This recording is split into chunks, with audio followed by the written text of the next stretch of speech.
Deuteronomy chapter 18, Moses is speaking to the 12 tribes of Israel. It starts in verse 15, and then he goes on and he says that I will raise for you from among your brethren a prophet like me. And the New Testament tries to assert this notion that it is Jesus. According to some Muslims, such as myself, I interpret this passage to be about the Prophet Muhammad, peace and blessings be upon him, for a multitude of different reasons. From your perspective, who is the prophet that Moses, peace be upon him, is speaking about in Deuteronomy 18? It's his chief disciple who is prominent in the Quran.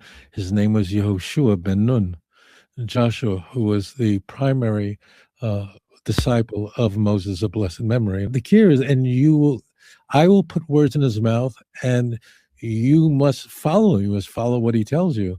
And if we looked at Deuteronomy 34, verse 9, you'll see the Spirit of God was placed in Joshua, son of Nun, and the people obeyed him. What's interesting is you quoted Deuteronomy 34, verse 9 in relation to Joshua. In Deuteronomy 34:10, it says that no prophet like Moses has arisen from Israel. The way that I understand Deuteronomy 34:10 is that it's proclaiming that from Israel there will never be somebody at the level of Moses. And then it qualifies later, and it says that knew God face to face. So how exactly would you interpret Deuteronomy 34:10 with respect to your view that it's Joshua? There's no prophet as great as Moses, meaning that Moses had the most unique revelation directly with God, not with an angel, not with anyone else.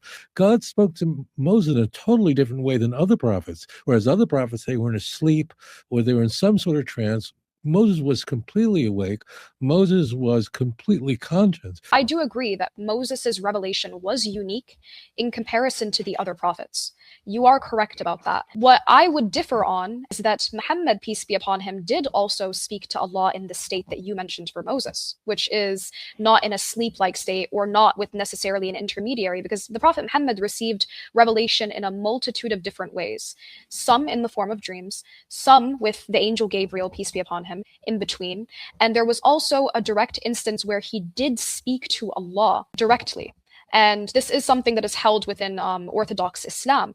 So in terms of a prophet raising like Moses, would you be charitable to the interpretation that I hold, which is that there is, I guess, a prophet that came and did speak to God directly? I just want to be clear. So because you said that Muhammad spoke directly to God, and I want to make sure I understand that. I didn't hear you say that God spoke directly to Muhammad without the use of an angel.